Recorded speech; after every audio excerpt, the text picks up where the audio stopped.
isn't fast. Not even like in utility. In the utility meta, Bakshia's farm faster, you know? Barats, Martis. Yeah. There are other ways to clear faster for sure, but for the Fredrin, I guess I just look at the utility, and Bigatron recognized the need for a strong front line that can stop the charge. Go and ban away the Hylas yet again. They did so in the first phase actually, in game 1. But RQ don't pick it up. They're just banning away a lot of these AoE heroes. I wonder why they're just really, it seems that they're really all in on the idea of just winning out in a big team fight. Whereas we can see that that's not the only way they can play. Next board taken out as a potential jungler, but or rather XP, because for Bigatron they have access to the Ling already.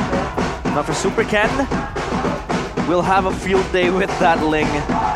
But what does Luke play? What does he play? So obviously they need both XP and roamers in that last 2 picks.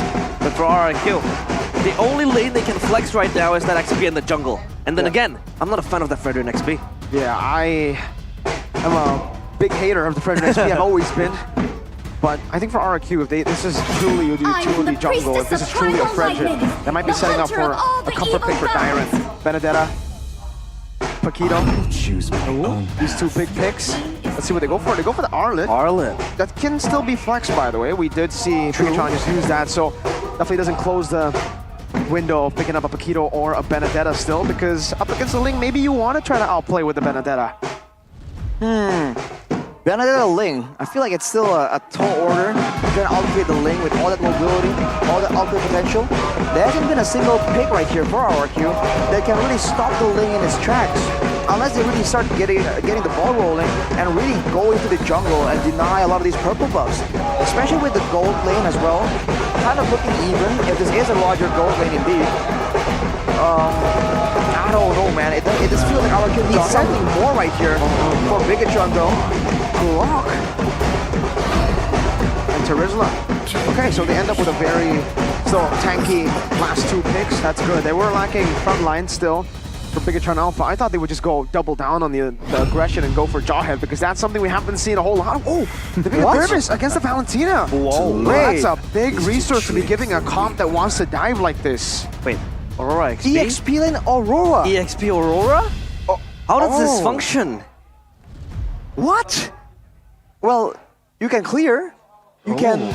But you're squishy. You can be a bully in the EXP lane, and in this matchup, Terizla, I feel like you can kind of still get away from the big all-in. Now, you can still kind of match, you can kind of stun him in the all-in and all that, but once the penalty zone arrives, if you have no backup, that might be the end of it. They might be attempting to use the Fredrin to just hyper-aggressively gank the lanes. In that sense, it has to be Arlet XP, right? Like Roam Faramis, no? Yeah, is it going to be switched again before we get into the Land of Dawn? I guess because Roam Faramis makes a bit more sense. Yeah. If we've seen it before, right now, I feel like it isn't as efficient any longer, but ladies and gentlemen, only time will tell. We'll take a look at the Land of Dawn. 5 seconds till The red robots look Smash them. to pulverize the Kingdom Underbuild. Here we go again at Bigatron Alpha against RRQ Hoshi. Welcome to Mobile Legends. Yeah, Arlet. Okay, so Aurora Rome. new technology. The new technology coming in from RRQ. Let's see how this works out, man. Super Ken definitely has the clear advantage here. Sutsujin, what's the plan here with this Fredrin? We haven't seen it in a long, long time. A lot of people are happy that we don't see it any longer. The idea to maybe harass, have more ways to kind of be annoying to the Grok here? Or is the idea to help with the clear? There's so many unknowns with this combination right here, but not a good look so far, but we'll have to wait and see. He not having a great time denying the jungle either though, so as of right now, I gotta say, it seems pretty even. Look at Moreno, definitely looking for a chance to make a play. The man is absolutely active on the map. Yeah, we can't deny that this Aurora does have that damage, that potential to just poke down the players of Bigatron Alpha, so this might supplement the rotations coming in, the clashes that's gonna happen, the skirmishes, all in the hands of Edok, and you also have that kind of extra CC to layer around Aman under pressure, but he's gonna be fine. He shadows him from behind, so yeah, already the early pressure coming from RRQ with this Aurora in the hands of Edok. Super Ken though was able to get that EXP crab, I believe. I think this is a strategy for RRQ. Since you're playing as a roaming squad, make sure that the tanky member is the jungler instead, and now you can use the roamer as a poke machine, as a utility machine that can stay in the back and be a bit more safe. Skylar though, 1v2. Gonna go for it, now still in the human form. Goes in the Lycan form, able to dodge away, now Skylar unable to escape still. Superken picks up all the blades, but Edok is gonna go for the chase right now. Superken might be traded away, but he has the Finch poise. Can Edok get him in range? Defiant blade, Superken is out, he's right there, pops in the barrier, Edok flickering forward, finding the kill back, and that's a good trade over. Moreno forcing a Purify in, stealing away the Frigid Glacier, and over to the Turtle they go. Suzujin claims it. Who's it worth for? I think it's still worth it for... Look at the turret gold. Oh, I don't know, man. Yeah, the turret gold being the big factor there, I feel like it still might be worth it for Bigatron. They just used so much time to try and catch Supercan. It's only gonna get even worse. Oh, look at that. No Purify earlier, big power danger, penalty zone from Luke. Tyron!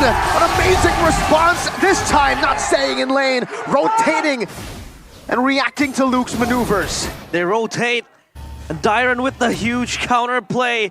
That was set up for success by Moreno with the stolen Glacier. But RRQ, their saving grace was Dyron with the final slash, sealing the fate of Bigatron Alpha in that little fight. This is a fresh new game we're looking at right here. We haven't seen this strategy used or even popularized at all.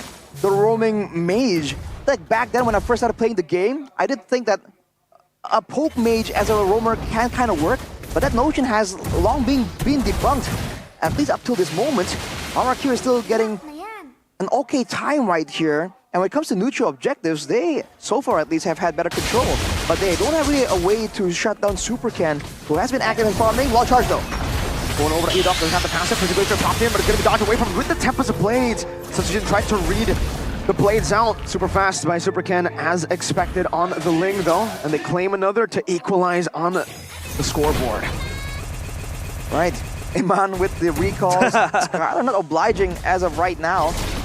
See Suzujin trying his best to try and make some plays happen. Moreno though with the Netherrealm. So many big ultimates available right here. It's a fresh approach we haven't seen, right? Just give him too many ultimates to use effectively. Luke and Dyron though having a duel right here. Final slash. Aaron might be able to get the solo kill here. Super Luke recalls and actually calls the bluff of that full initiation from Dyron. Yeah, so strong from Super Luke. He's able to survive still. You can take a look at Bigatron Alpha. I mean, the layering of CC, so as the siege potential coming in from RRQ is easily avoidable with the mobilization that they have. I mean, Supercan is kind of quick with the Finch poise. And now this time around the Turtle in the hands of RRQ.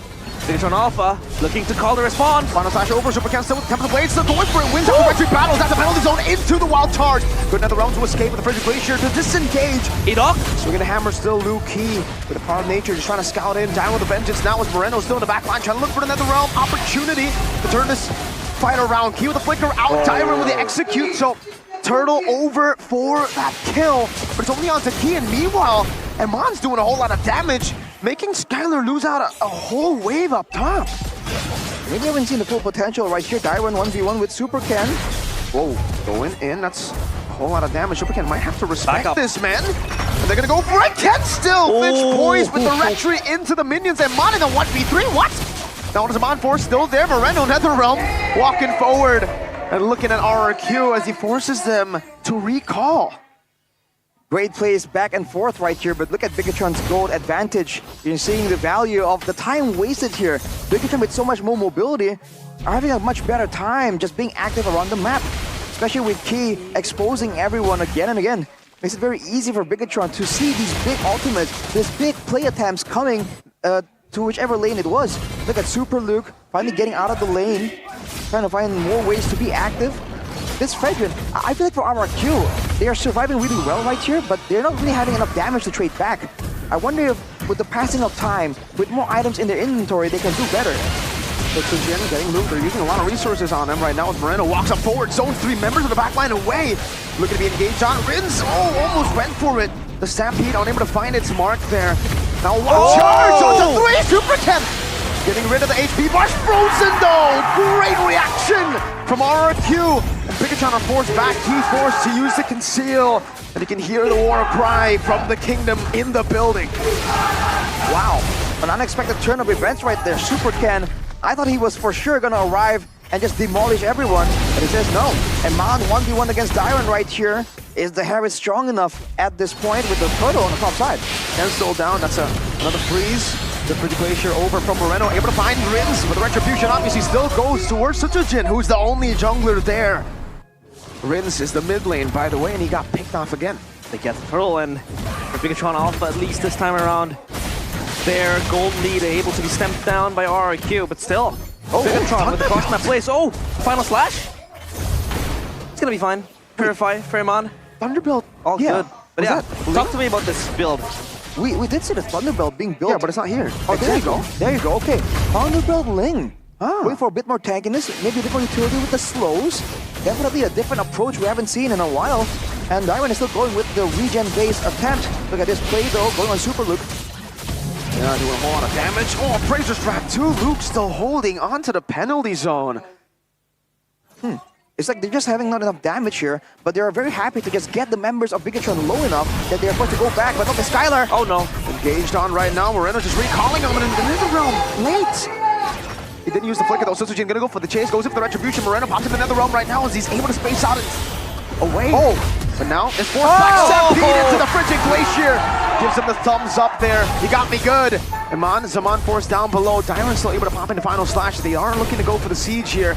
As Ling continues to push up top, they are trying to split RRQ up. Overzealousness from both players, Moreno and both Skylar. Skylar overstepped Moreno as well. Oh. Underestimates the pull, and Super Ken, again, just eyeing out a kill towards Skylar. The side lane pressure becomes real with the addition of this Ling now come the late game. And so far around RRQ yet to concretely create a response and solution towards this Ling. Seems like Bigatron has really recognized the fact that RRQ wants to team fight, has a lot of team fight potential. So there's always a solution here to try and go for a macro play, like a split push. It was the North Cup in game number 1, and game number 2 right here, it's Super Ken. 3 and 2. Now finally out leveling Sutsujin, but with the next one being a Lord, even for RRQ, it's gonna be difficult to try and use this Lord to maybe pressure our Bigatron. Oh! Dyron, what a play! The wild charge mid lane, Luke goes over the penalty zone, but dies instead. That's a break frigid glacier from the side of Edok again. And Master Elements of it all caught on a lot of the damage, still able to escape somehow. They lose Moreno and Luke though, and that is a big turning point for the kingdom. Interesting. Super King is still available though, concealed by Key to try and find something right here. Dyron has his eyes on Super Ken, a level ahead of Sutsujin by the way, so the steal is absolutely possible. Can RRQ zone him off well enough to get this Lord? Sutsujin's still on it. Super Ken's finding ways to actually get in there. RRQ needs to go for him. Fine Blade into the mix of it all right now with the top of the blades. They're going to try to go for it. Sutsujin as reliable as ever. Wow. Wins out the retreat battle. Oh, Moreno decides to walk up the throw. Walks him a bit too overzealous now. Purify baited out, and Man unable to go for anything more. Super Luke trapped in the final slash to bring him back, and RRQ are truly back on the board. Questionable plays blended with good response coming from RRQ. They were stalling that Lord take. They were waiting for Super Ken to jump in to continue that, and Moreno just oversteps. That was questionable from him. You see the grim reminder of what the utility jungle is like. You can stand there for as long as you want. Look at Super Ken though. Long charge, good Appraiser's Wrath, actually hitting on the Super Ken. From Sutsujin locks him down! And Dyron executes him. Moreno stealing away the Appraiser's Wrath once again, able to find a taunt onto Dyron. They're stuck there right now, but look at the waves. They cannot afford to look for the fight right now. The mid lane pushing in. Up top as well, this time no Ken. Britain's walking up, the Holy Defense propped in the mid lane. They still have a Lord up top and a wave down below. And look at that gold lead now, fully on RRQ. There are 2 mages on the side of RRQ though, so the siege in theory can go their way very heavily. Super Ken is up in 1 second. Are they gonna try and risk it? Holy Defense again, he chunked Moreno in the mid lane, trying to go for the clear right now. Gets a 4-max cover by penalty zone in the wild charge, but it doesn't connect out to all of the members. The barrier. Great response, Dyron! Final slash to bring him back all the way. Luke's still able to survive for a bit, but Skylar takes him out. Ken's trying to look for the cut, and he does go into the mid lane, but will this be enough to save the game? The bottom lane wave going to be managed by Eman right now. As Yida walks up forward, Eman going to go in with the Zaman Force up against the world. Pops in a Purify, able to escape for a pass! Eman finding a play, getting the rod trip, but Tsuzujin cannot chase. Meanwhile, the purple buff of RRQ will be taken away by Super Ken as he looks to go for a possible flank. Waiting in the bush right now, Rins. No, Nether Realm. Super Ken has it from the ways. Will be going on to Ida, finding one, finding KO! Super Ken finding a shutdown is key. Walks up, great wild charge. Super Ken able to escape. The vengeance still there from Dyron. Unable to find the stun and the reset. And Bigatron Alpha recover. Man, back and forth every single time. Both teams unwilling to admit defeat right here. RRQ has the turret advantage, but we already discussed the fact that Bigatron has a lot more ways to try and approach this game. The split push game is still available. The counter engage, we can see that. I think they're definitely going to learn from the previous fight. Look at Rins though. Always so squishy, so vulnerable in this situation. With Super Ken picking up the Endless Battle on top of the Thunderbelt, that's a lot of burst damage available, and he has pushed up the top lane. The base turret wasn't taken, so in 10 seconds, RRQ most likely will be forced to make a very tough decision. They can't match this push power. Not stopping anytime soon with the fight, but yeah, Bigatron Alpha, they do have that side lane pressure always ever existent with the idea of Super Ken just being sent up top, and he has that pinch point to reposition as fast as possible. I mean, that long flank that he was able to create with 2 kills towards Rins and Edok was courtesy of him just running to the jungles of RRQ. So RRQ, they need to be wary of this play coming in from Super Ken. But Bigatron still, they kind of lack damage when just given the control coming in from RRQ, especially Tsuzujin. Knowing the fact that Fredrin was the most picked hero last season, this time it just had made its debut this time around, so it had to make its debut for a reason. With 2 majors, there is a chance that RRQ can use the superior wave clear. But look at this, I think they're ready to let go of one tower to try and get a fight, but Bigatron are not biting on it. They don't care. They have the wave to just do that, so they can continue playing the long game. Look at the pathing from Skylar, man. He's forced to run through the base, through the safe zones as much as possible. Keep your eyes up on the Edok though.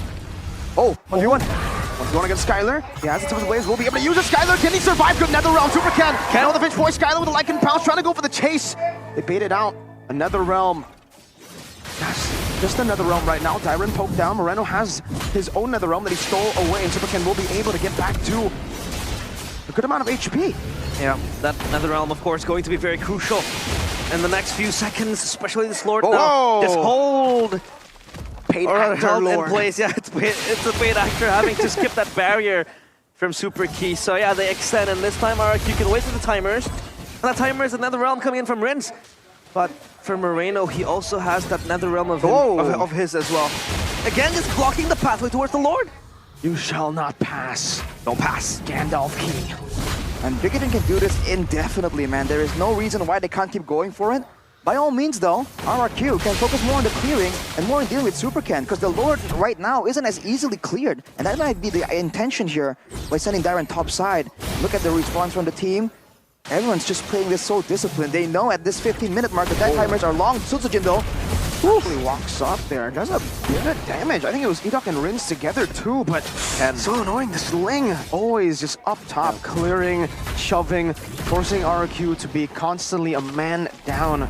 Running neutral objectives. Look at up top though, Dyron jumping forward, Finch poise as usual from Ken. Not only does he's able to create that extra pressure up top and create a segue play, but he's always able to draw Skylar towards him. So that creates a fair bit of 4v4 down bottom. But then again, in talking about mobility, Super Ken is always fast with that Finch poise to reposition and rejoin that fight.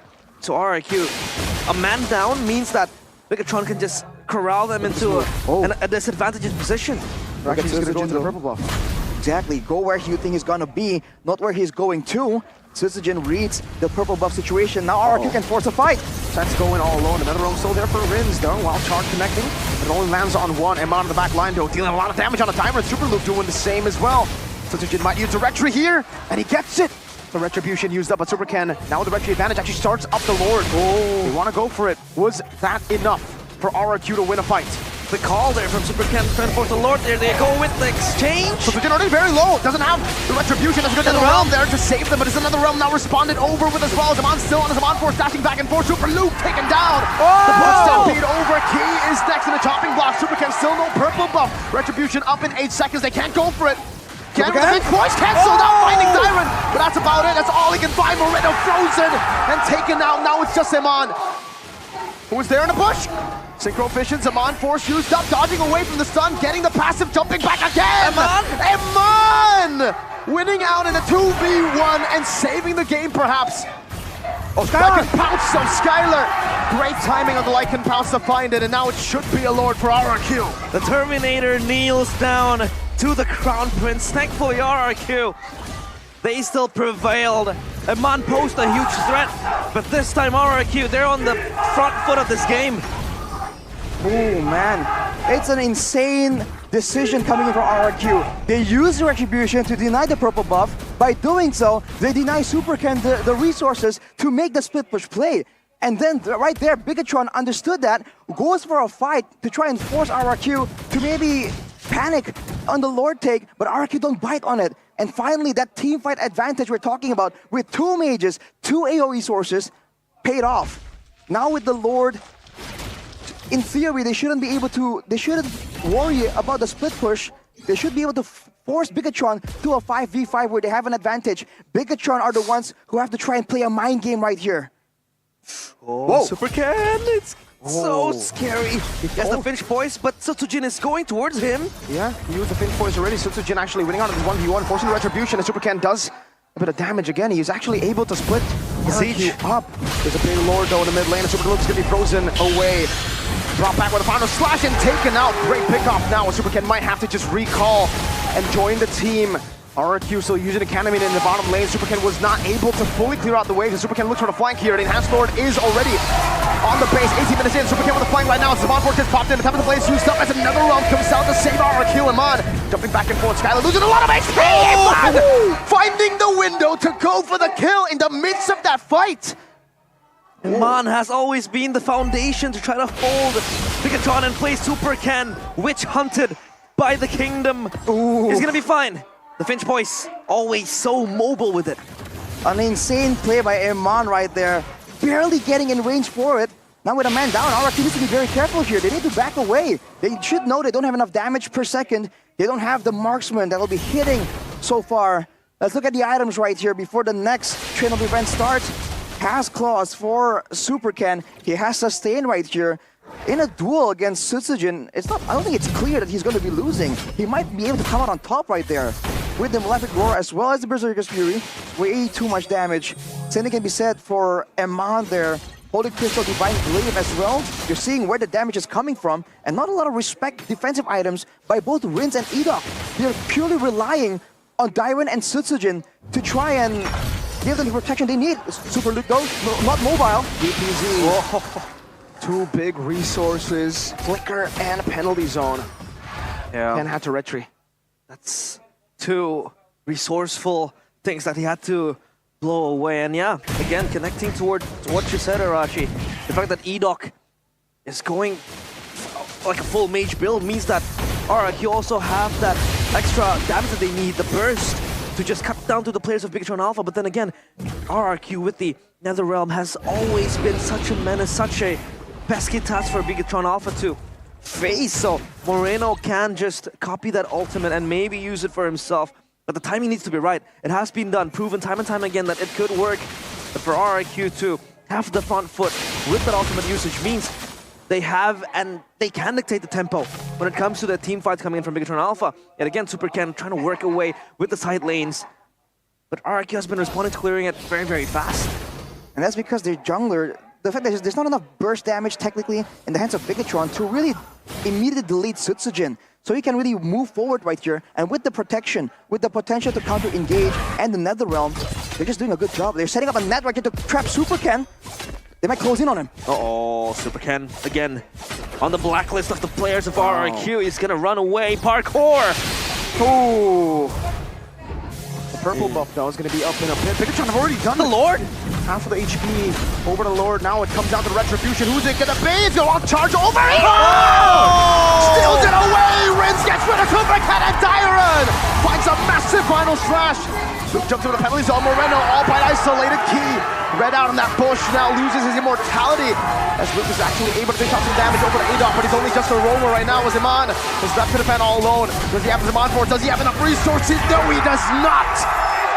RRQ Hoshi equalized, and we will get game number 3 under our belt. The Kingdom continue their rebuild with one of their prodigies in the front foot, Edok, with the seal and the closure coming in. They come charging, and the red robots, they need to reset.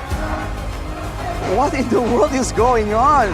We were anticipating the normal intense matches we've seen in the season so far, from last season even. But Kensu has brought out the rabbit from the hat, the Rome Aurora, and it has paid off. It won against Bigatron. The fact it was able to steal a Lord, and always, time and time again, zone out the players of Bigatron Alpha and chunk them down.